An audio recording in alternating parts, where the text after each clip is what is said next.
Oke, ini fungsi linear. Fungsi linear ini berhubungan juga sama apa yang tadi kita jelaskan. Tapi kadang-kadang nanti ada soal di mana soalnya itu nanti ada seperti ini nih syaratnya, ya syaratnya x dari 2 dan x kurang dari sama dengan 2. Berarti kan kita harus tentuin domainnya itu apa nih, kita harus terjemahin berdasarkan syaratnya gitu. Nah, karena ini lebih dari 2, lebih darinya itu nggak ada sama dengan, otomatis 2 itu nggak kita ikutin ya. Ini 2 nggak kita ikutin. Kemudian berarti kan kayak gini. Antara X-nya itu di sini, antara 2, tapi bisa juga 6 gitu. Berarti antara 2, berarti kan 3, di sini ada 4, ada 5. Nah, 6 juga ikut. Nah, ini berarti domainnya.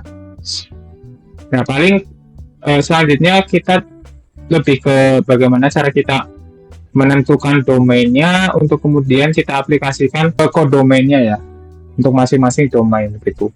Oke, selanjutnya ini jadi step pertama itu kita harus tentuin domain dulu ya. Tentuin domain itu berdasarkan syaratnya tadi. Nah, kita ketemu domainnya itu 3, 4, 5, 6. Soalnya itu mintanya ini. Sebenarnya kita bisa ada domain sendiri.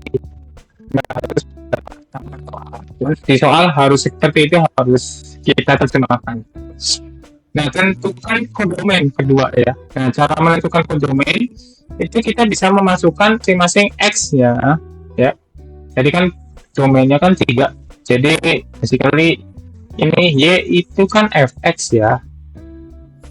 Jadi ketika F-nya itu adalah 3, fx-nya kan ini 2x min 3. 3 kali 2. 3 kali 2 itu adalah 6, berarti ini deh.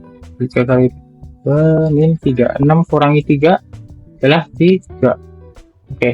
Selanjutnya bisa mengikuti proses ini. Nah, nanti untuk memperjelasnya, teman-teman direkomendasikan untuk membuat tabel ya, agar teman-teman bisa tahu nih hubungan antara domain dan kodomainnya.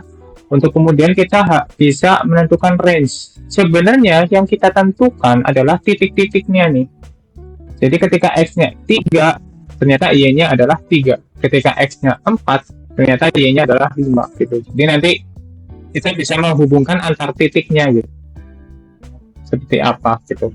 Nah, penghubungan antar titiknya itu kita jelaskan di step yang keempat ya. Artinya di sini ada step keempat, itu membuat grafik. Tapi dengan menentukan range kita udah bisa menentukan grafiknya seperti apa sih, dengan menghubungkan antara titik satu dengan titik yang lain gitu. Karena ini fungsi linear, jadi garisnya itu lurus ya. Oke, kita masuk ke fungsi kuadrat. Fungsi kuadrat itu dibedain sama satu variabel, di mana satu variabelnya itu berpangkat 2 ya. Oke, sebenarnya basically sama, cuman kita akan struggle dulu nih untuk menentukan akar-akar dari fungsinya gitu. Tujuan dari penentuan akar ya, tujuan dari penentuan akar ini sudah saya tuliskan, itu untuk yang berhubungan dengan 0 gitu.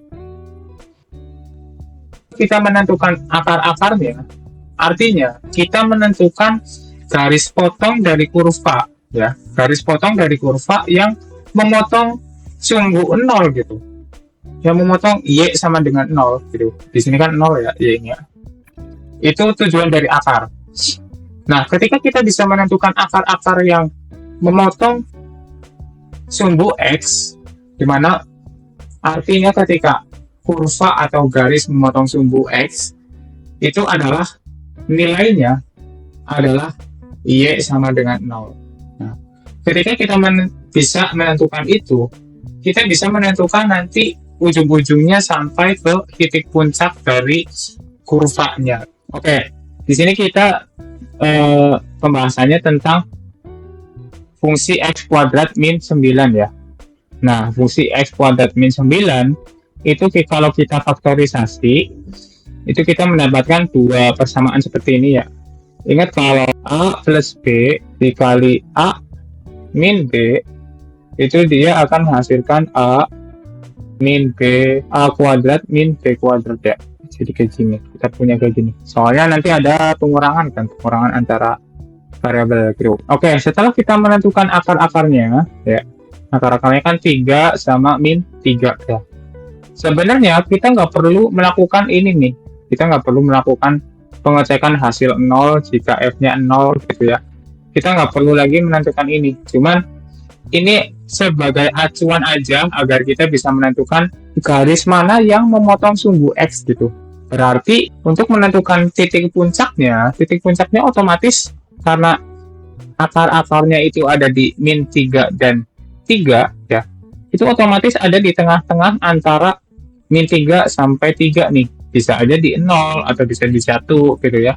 Pokoknya di antara akar 1 dan akar 2 gitu.